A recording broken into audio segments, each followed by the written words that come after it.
সঁচাকৈয়ে যদি স্কিন বগা আৰু উজ্জ্বল কৰিব বিচাৰে তেনেহ'লে মাত্ৰ 3 দিন ৰাতি নাইবা আবেলি মই দিয়া উপায়েৰে বেচন সানি চাওক। দেখিব প্ৰথম দিনাই স্কিনৰ উজ্জ্বলতা 2 গুণ বাঢ়ি গৈছে। প্ৰথমতে 1 চামুচ কেঁচা গাখীৰ লৈ ল'ব আৰু ল'ব 1 চামুচ এল'ভেৰা জেল। এইখিনি ভালদৰে মিলাই মুখখন ক্লিনজিং কৰি ল'ব লাগিব। এই মিশ্ৰণটো কটনেৰে বা হাতৰ আঙুলিৰে সানি 1 মিনিট সময় মাছাজ কৰি ল'ব। তাৰপিছত ভিজা টাৱেলেৰে মচি পেলাব।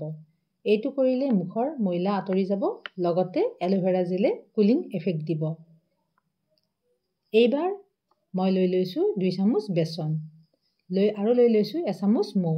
মৌৱে টেনিং দূৰ কৰাত সহায় কৰে, স্কিন ব্ৰাইট কৰে, স্কিন টাইট কৰে, গ্ল' বঢ়ায়। ইয়াৰ পিছত ল'ব লাগিব 1 চামুচ দৈ। দৈৰ লেক্টিক এচিডে টেনিং দূৰ কৰে, স্কিন ছফ্ট কৰে। এইখিনি ভালদৰে মিলাই ল'ব। তাৰপিছত 3-4 টোপালমান নেমুৰ ৰস দি ল'ব যাতে ব্লিচৰ কাম কৰে। ইয়াৰ পিছত 1 চামুচ অলিভ অইল মিলাই ল'ব। অলিভ অইল নাথাকিলে নাৰিকল তেল দি ল'ব। এতিয়া সকলো উপকৰণ ভালদৰে মিলাই ল'ব আৰু মুখত এপ্লাই কৰিব। 15 মিনিট সময় ৰাখি 1 মিনিট সময় ভালদৰে মাছাজ কৰি মুখখন ধুই পেলাব। যদি এইদৰে 3 দিনৰ মূৰে মূৰে লগায় তেতিয়াহ'লে দেখিব আপোনাৰ স্কিন অসম্ভৱ বগা আৰু উজ্জ্বল হৈ পৰিছে।